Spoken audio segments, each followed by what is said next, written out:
Okay, today is Mother's Day, and I want to read out a sutta, right? I start with reading out this sutta. The Buddha talk about gratitudes. Katanyu Sutta. Gratitude is in the Anguttara Nikaya 2:31-32, right? Monk, I will teach you the level of a person of no integrity and the level of a person of integrity. Listen and pay close attention. I will speak. As you say, Lord, the monks responded to him. The Blessed One says, now, what is the level of a person of no integrity? A person of no integrity is ungrateful, unthankful. This ingratitude, this lack of thankfulness is advocated by rude people. It is entirely on the level of people of no integrity. A person of integrity is grateful, thankful. This gratitude, this thankfulness is advocated by civil people. It is entirely on the level of people of integrity. I tell you, monks, there are two people who are not easy to repay. Which two? Your mother and father. Even if you were to carry your mother on one shoulder, your father on the other shoulder for 100 years, and were to look after them by things, that means you apply oil, massaging them, bathing them, rubbing their limbs, massage for them, and they were to defecate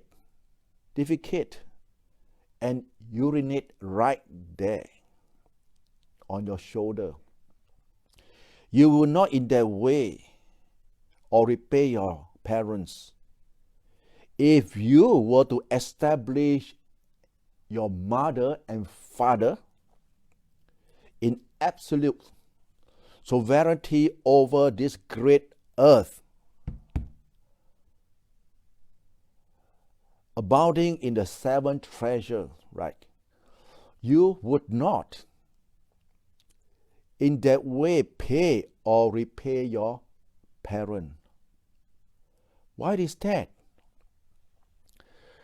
Mother and father do so much for their children. They care for them, they nourish them, they introduce them to this world. But anyone who arouses his unbelieving mother and father and settle them and establish them in convictions, right?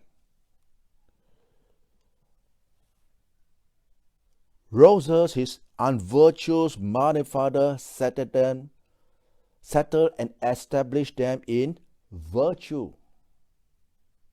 First is sattha. Sattha is sing convictions. Second, virtue, right? Or sila, 戒律. Roses his stingy mother and father, settled and established them in generosity.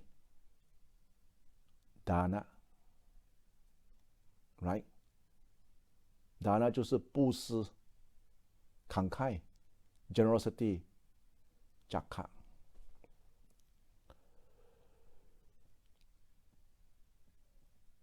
Roses his foolish mother and father and settled them, established them in discernment.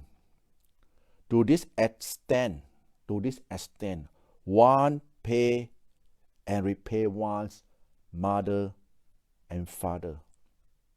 Right. Now the seventh treasure, right, we're talking about sattha. Okay, sattha is what? The convictions. Sila, the precept. Jaka, hiri. Hiri, what's to be ashamed of? Ashamed of what? Otapa, doing bad things. And we explain to them sutta, knowledge.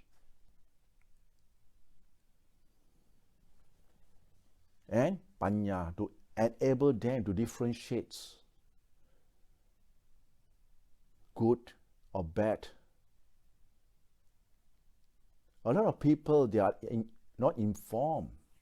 We call panya. They are not informed. Wisdom. How to have wisdom?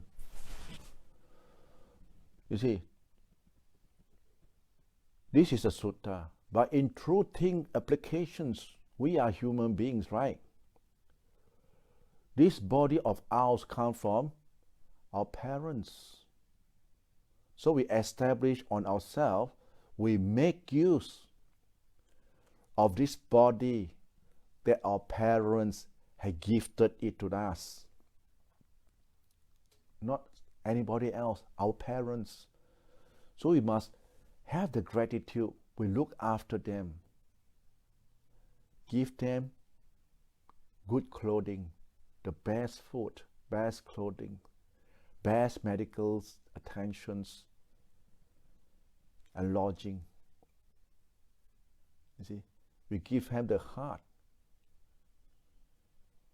And for those people, you might feel a bit remorse, I believe. Because why? Because maybe your parent has passed away, or you treated your parents, neglected your parents, and you feel bad. So what should you do? You don't be regret, right? Go and ask for forgiveness for parents. In what way you can bring their best food? Bring flowers, drinks to our parents. Bow down to them and tell our parents, from the day one I was born until today, you have taken care of me so well. Through word, thought, and speech, we speak. We have offended them. We have hurt them, make them feel painful by our speech. Our actions, very rude. We hurt our mom. We hurt our parents. We force them to believe things they don't want to believe. We force them and we say it's good. You must have the skillful means. You ask forgiveness from them. All kinds of belief. It comes with what? Good example, good actions, and voluntary submission, acceptance. You don't force things in life. Show it through your actions. By how? By the act of kindness, your manners, the way you talk, the way you say things, the way you behave towards them, how we look after them. Right? For example, they pass away and you feel remorse. Don't feel remorse. You are still with your parents. This body of ours come from where? Our parents. So our parents, our father, mother, if they are still around, it's just an external body in front of us and the, how they feel, we can see. But if you regret it because there are nobody, you don't, you ask for forgiveness to clear your remorse and you behave yourself, right? Go to the old age homes, respect the old people on the roadside or anywhere. Treat all the old people like our parents. You feel better, right? With all these skillful and kindness act, it will heal your heart. It will heal your remorse feeling within yourself. Never scold your parents. Never scold the parents. I'm going to tell one truth. You'll go bankrupt. Never say, never scold. Never. Always honor our parents. A lot of people, they treated their parents not so good, but they treat their friends very good. So, it's a kind of reminder, right? Today is Mother's Day. My talk is not to criticize or to run down anyone, no. It's to remind. There are a lot of people out there, especially the son or the daughter, who are new to any kind of religion. They are very enthusiastic. They want the whole world to know what they know because they know is something good. So they force people to believe what they believe. And it doesn't work. And it causes a kind of repercussion. People get cheesed off. The parents, the way the son and the daughter, they behave at home. They're talking about religious things. And they want their parents, they think their parents is stupid, They have no religion, no belief. The parents are not stupid. They are observing. Then the parents say, how can I trust you? How can I believe you? The way you behave, the way you treat me, the way you talk to me. How am I going to believe what you believe? What kind of teaching? I don't believe anything. I never did that to my mother in the past. You see? Finish. Remember, don't force people to believe what you believe. Respect. Use yourself as a living example.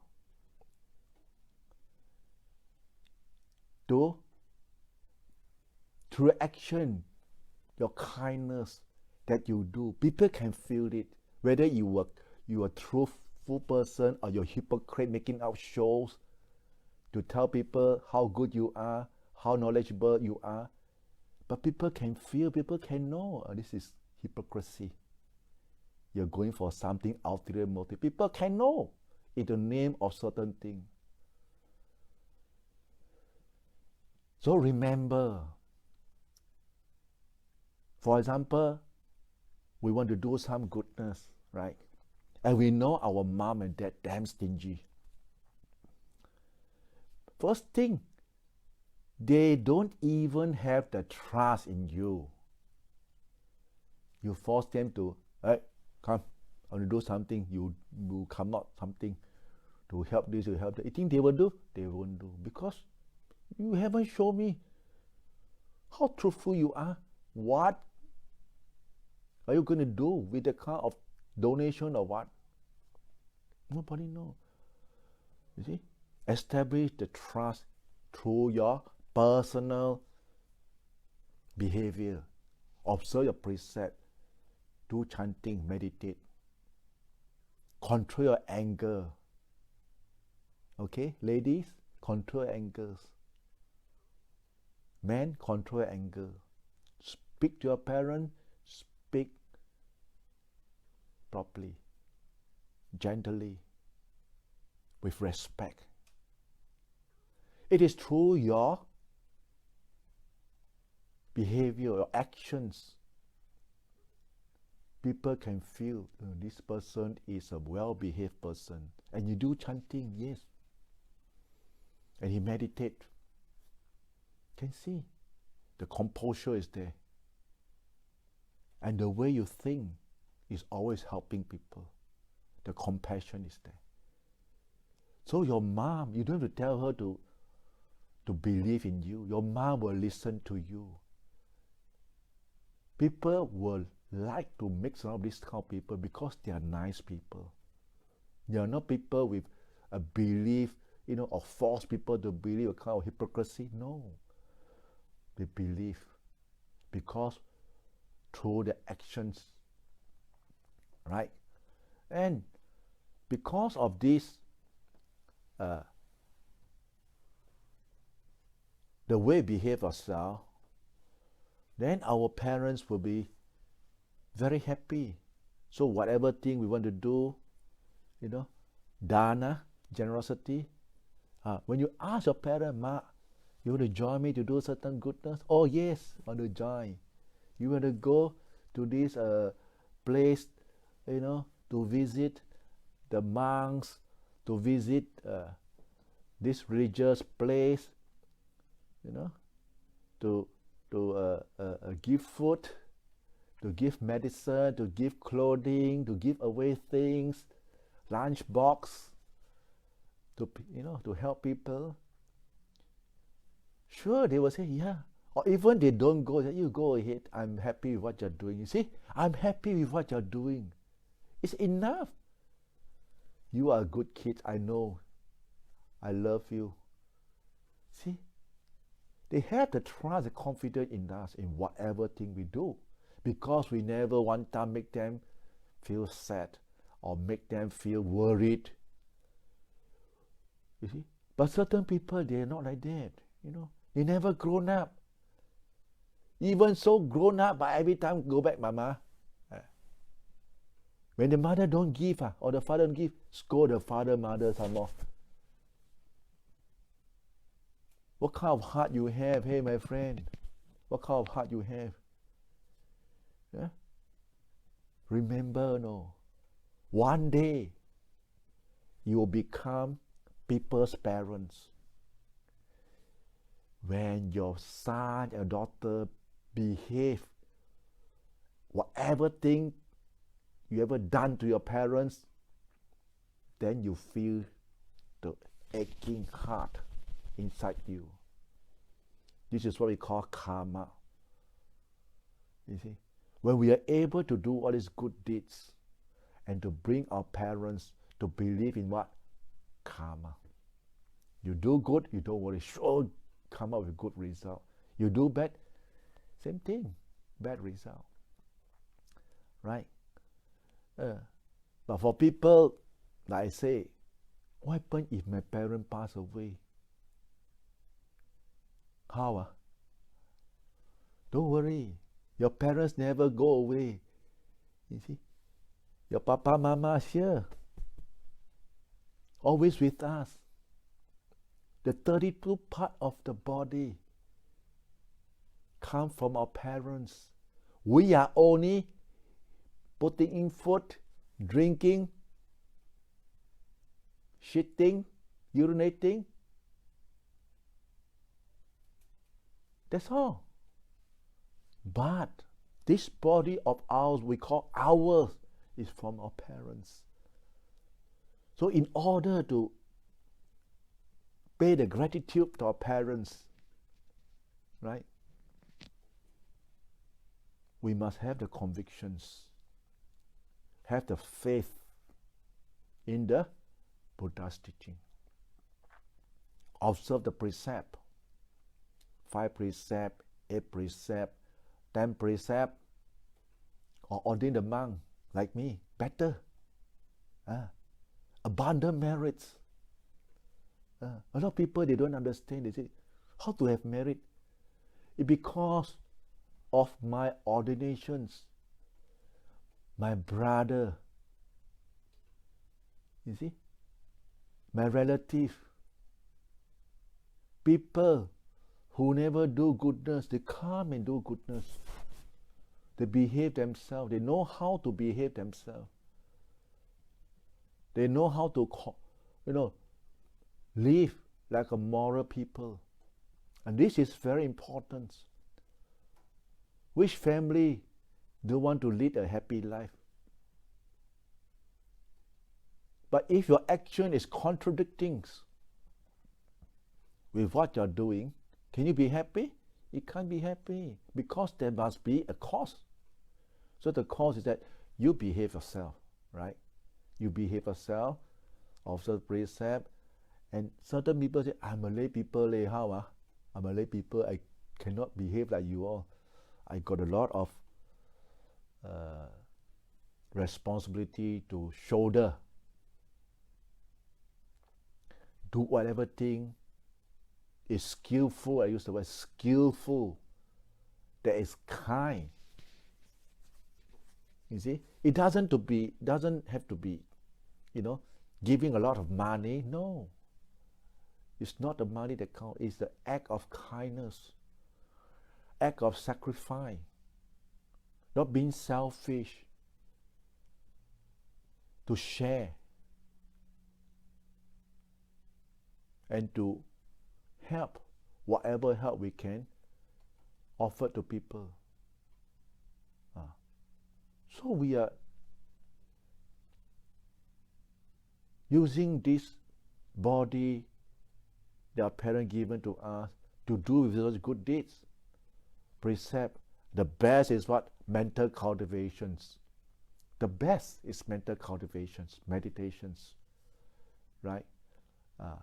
So we sit and meditate for a while, and you'll be a guided meditations, right? Today is Mother's Day, and whatever mothers are in front of me watching this video now, right? Sit and meditate. Put your right leg over the left leg, right hand over the left hand, and sit up straight. Close your eyes. You see, just sounds like that. Tense and okay. Relax your shoulder. And draw your attentions towards the body of yours. Then you start to scan.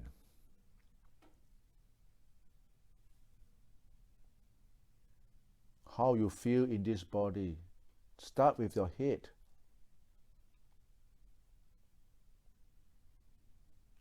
Let the breathing breathe itself naturally. Don't control anything. At this present moment, just let the breathing breathe at itself. You just go into your awareness of your body, bodily feelings. How to sit nicely, how to sit comfortably now.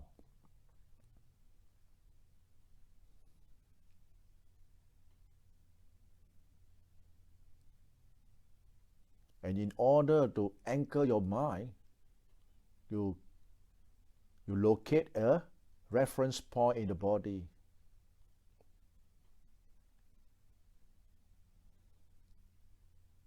Whatever feeling there's manifesting now, you just acknowledge it and try to feel as comfortable as possible. You may not be sitting very, very peaceful now or calm, because it's going to take some time for the mind to calm down. So we're going to do some adjustment on the body. Let the mind settle down in this bodily feeling of yours. You must feel nice in this sitting. Your head must relax. Your back must relax. Your buttock must relax. Your right thigh, left thigh, right leg, left leg.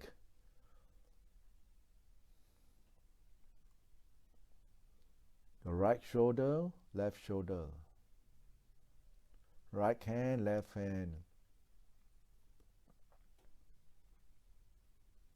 The front of the face.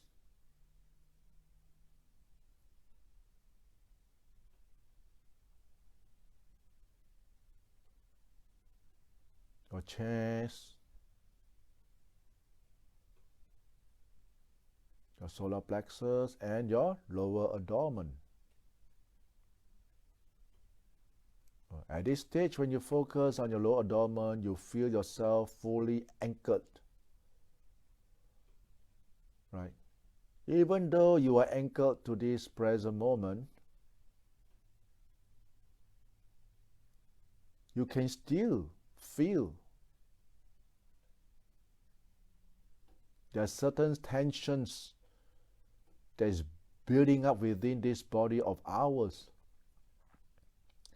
Now, whatever tensions that is building up, whatever tension that comes first, that your mind perceives first, you try to breathe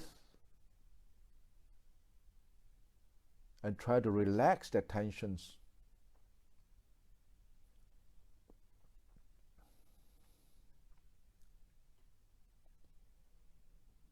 And as you are doing this,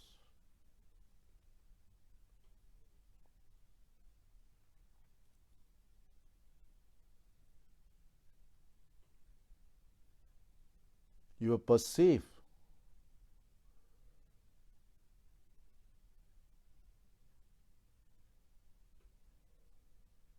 that the mind tends to tap into feeling or thoughts.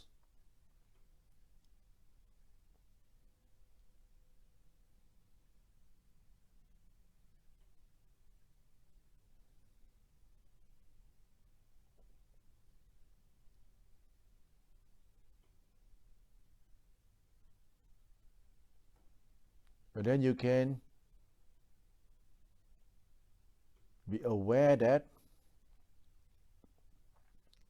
once the mind is tapped on certain object as your breath,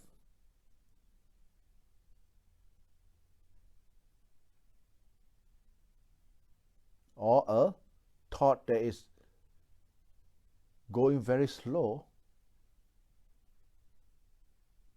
then you can experience a very fast kind of shutdown within yourself. When I say shut down, that means the mind just quiet down. It goes into a state of calmness, concentrations.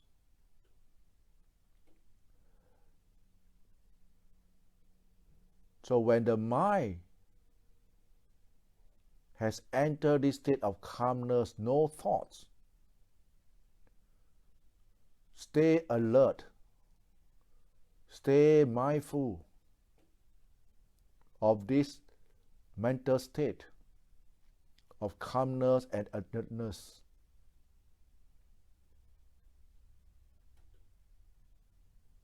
Here you can see your breathing very slow.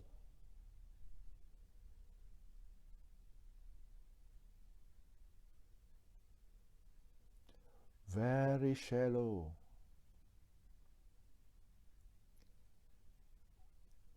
Like no breathing.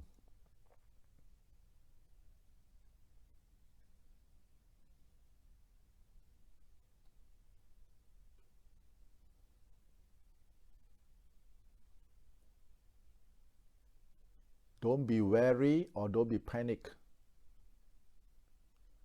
Stay with this awareness.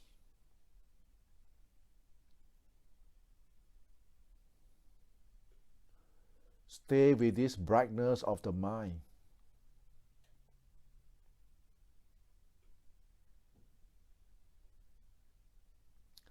The breathing still continues We just acknowledge that there is breathing still continue.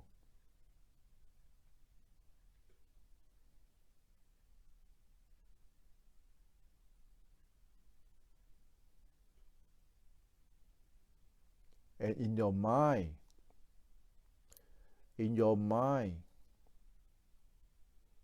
you perceive the breathing very, very clearly now.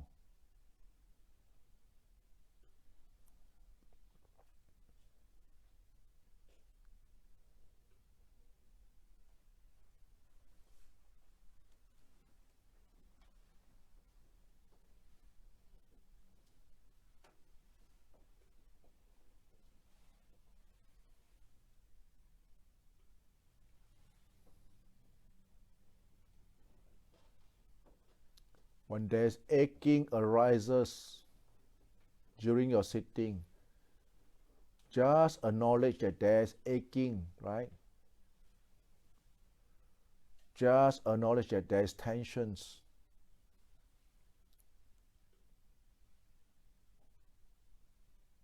But your mind is not tense at this present moment.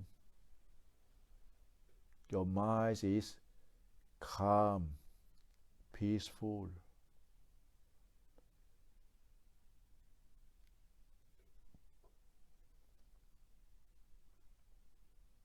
And we can do away these tensions, this enduring, but the mind is not agitated or troubled by this feeling of discomfort that's tickling us now.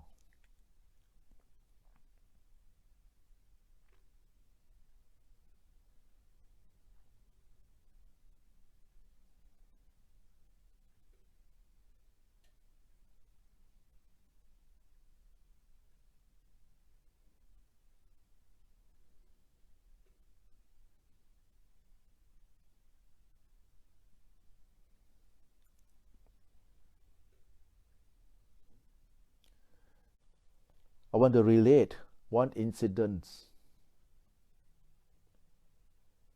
This incident happened in Sarvasti. There was this rich man's son. After listening to the Buddha's teaching, he wanted to ordain as a monk. And because he's from a very rich family, passive coke, that means 800 million the family owns. So the parents said, cannot. So this son was very intended. So he don't take his food, he don't drink. If you don't let me ordain, I'd rather die. So the mother asked the friends to come and, tell him off to, shake off the ideas of ordinations. No, if I don't ordain, let me die. So that both parents did come to the conclusion, it's better to let him ordain than to die, right? Yeah, okay, let him ordain. And then they have a promise, ask the son, every day you must come to our house for Bindabata. We want to give food. We want to look at you. We want to see how you progress. So this has been going on for 5 years. So after 5 years, this young monk has already 5 years probation as a novice, and it's inside the Dhamma Vinaya, it is allowable that he can take care of himself, he can go some other place to do his own personal practice. So he say, he take leave from the Buddha and go to far away place. And he stayed in one of the village far away for 18 years. So 5 years plus 18 years, this monk practicing alone, without the Buddha's presence, alone. He didn't break through Sotapan. He didn't even attain what we call samadhi, concentration practice. 23 years. And one day, There was one monk from Sarvasti. He was an Arahant. He went to visit this monk. And this monk is our protocol of the monks to receive guest monk with courtesy.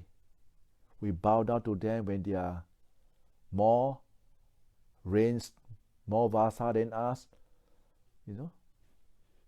Bow down to them, ask them,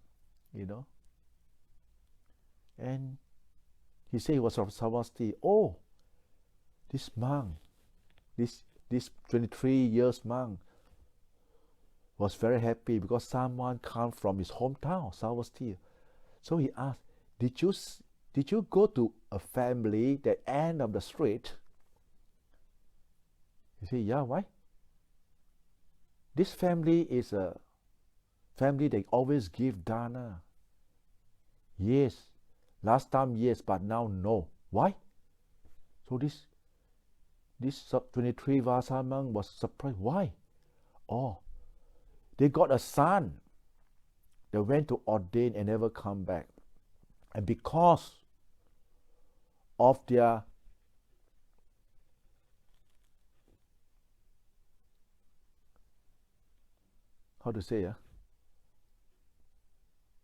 missing their son,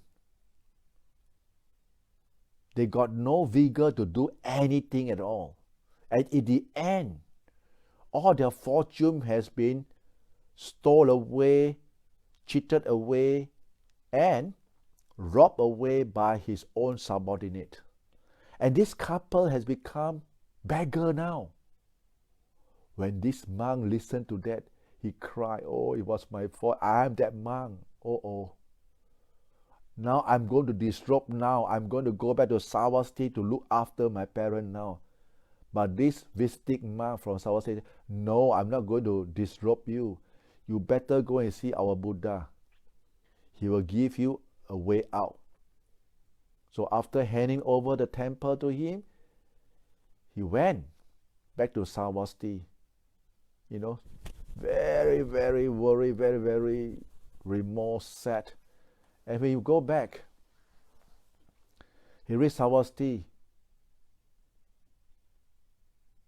The thought arises in him, maybe I go and see the Buddha first, or look for them first. So he said, better see the Buddha first. So he went to see the Buddha. And when he see the Buddha, he tell Buddha about what happened. And the Buddha said, don't disrobe, it's your parents. Feed them with the food that you bindabat. You go for your alms now, come back, you feed them. And you build lodging for them, look after them.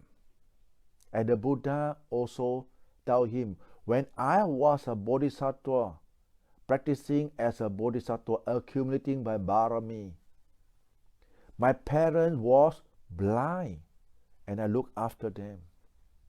So likewise, you look after them. So this monk was, at least the Buddha given permission to him that he doesn't have to disrobe. He can look after the parents. Right? And because there's a kind of wrong view. Some people, they say, when you ordain, you cannot go and see your parents. You cannot, no such thing. When you ordain, no such thing that you become a heartless people. Don't know where these people listen from, which sources. So sometimes you got to read sutta. And this monk went to Bindabat and feed now he went to see the parents. The parents, he went to the old house. And the new owner said that, why you want to look for these people? They can't help you. What you need, I can provide you, but not the two old people because they're beggar now. So the more he heard what other people said, the more heartache he feel.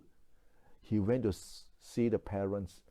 And because the mother has given dana before, so when he saw this monk standing there,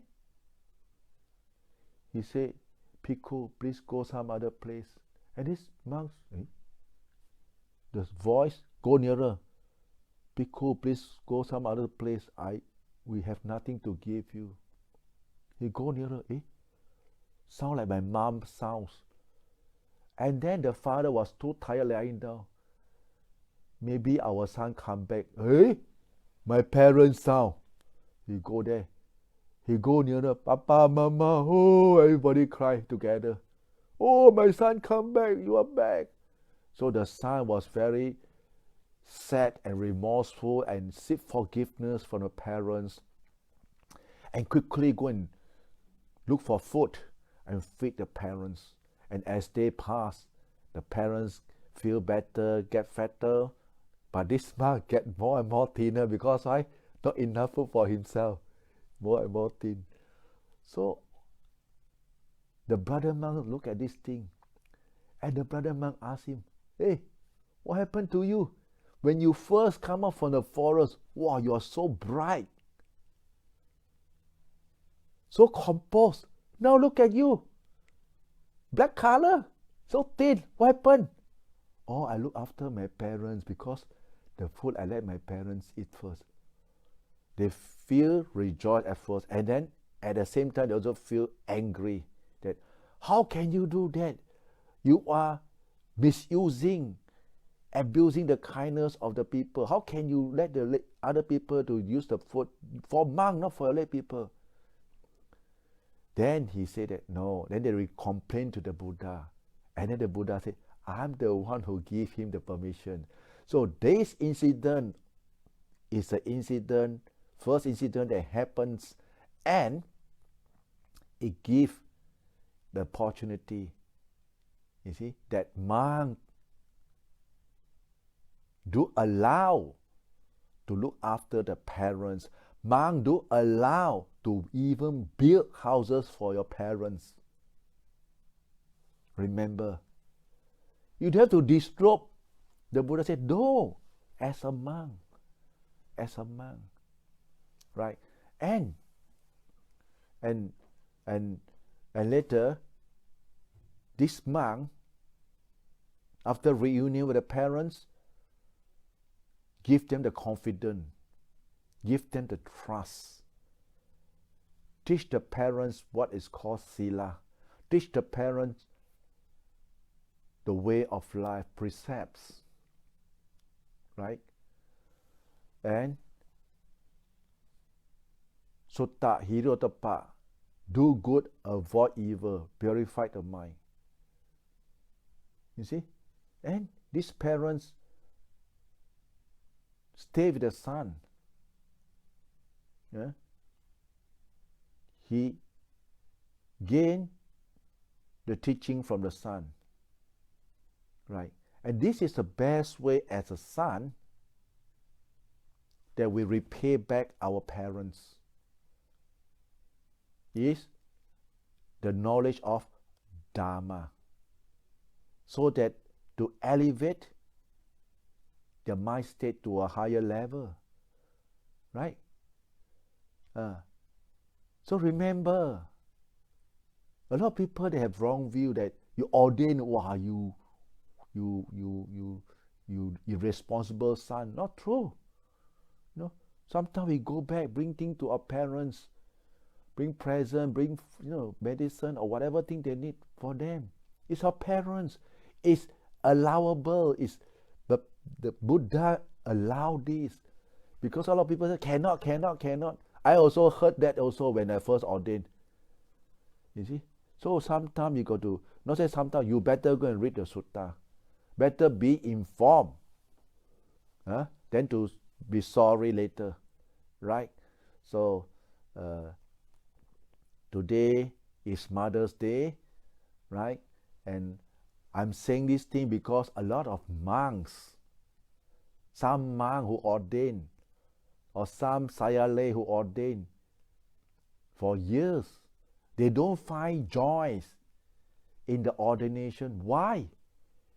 Because you're spending your time on other things. You should be nurturing your mind. You should be meditating, not thinking of something external of you which doesn't relate to the monk's ordinance life. You should, compose your senses, Don't think about those worldly things. Leave it to the lay people. When they say worldly things, what? Fundraising. Go kepo fundraising for what? None of our problem. Our monks' duty. Purify your mind, uphold the precept. Be an inspiration. Be a leader of the sasana for the people, for our Buddhists. Don't become a salesman whole day raising fund. It's not your duty. Your duty is advocate. Uphold your precept. Uphold your precept. Do meditation. Teach. Help within. Help within your parameter. Help within your mean. Don't help and go and disturb other people. Always fundraising. No, we better don't do that. It make people cheese off of monks. And monks that don't behave make the lay people disrespect you. Right? So today is Mother's Day. Those who don't behave like a monk, you think a parent will be very happy with your behavior? You better buck up. Huh? If you want to be a businessman, disrobe, go and become a businessman. Don't use the yellow robe and become a businessman. Because why? You will go to hell. You're degenerating the Buddha's teaching. You're making the people lose faith in the religions. Huh? Our mother, our parents should be proud of us that we uphold the right teaching of the Buddha. And because of our misbehavior, we will start to tell the younger generation that it's like that because modern time. Bullshit! Modern time. Now, our shit is stink of fragrance. Last time the shit is stink. Birth, aging, illness, and death. This is a truth. Anicca, dukkha, anatta is truth. Noble Eightfold Path is truth. Why don't you see this? Why waste your time? Remember. Remember. Right? But at the same time, I would like to ask forgiveness, right? To all quarters. Especially to my mom. But inside my heart, I know my mom. I never do any wrong thing to my mom.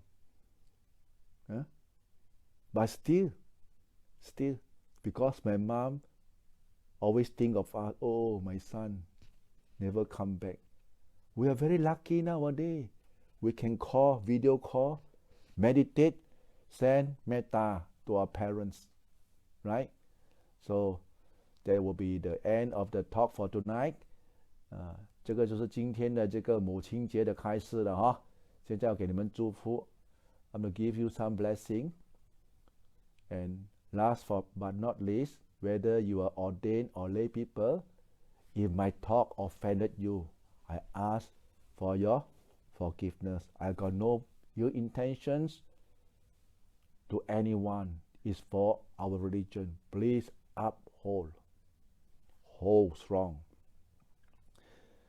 ยะถาวาริวหาปุราปาริปุเรนติสาคารังเอวะเมวะนิโทตินังเพตานังอุปกปปติอิจิตังปฏิตังตุมหังคิปะเมวะสมิจตุสัพเพปุเรนตุสังกปาจันโทปนาราโสยะถามณิโจติราโสยะถาสัพพิติโยวิวาจันตุสัพพะโรโควินาสตุมันเทภวะวันตรายโยสุขิติขายุโกภวะอาภิวาดานาสิลิสนิจจังวุฒาปัจจายโนจตารโอธัมมาวดันติอายุวันโนสุขังบาลัง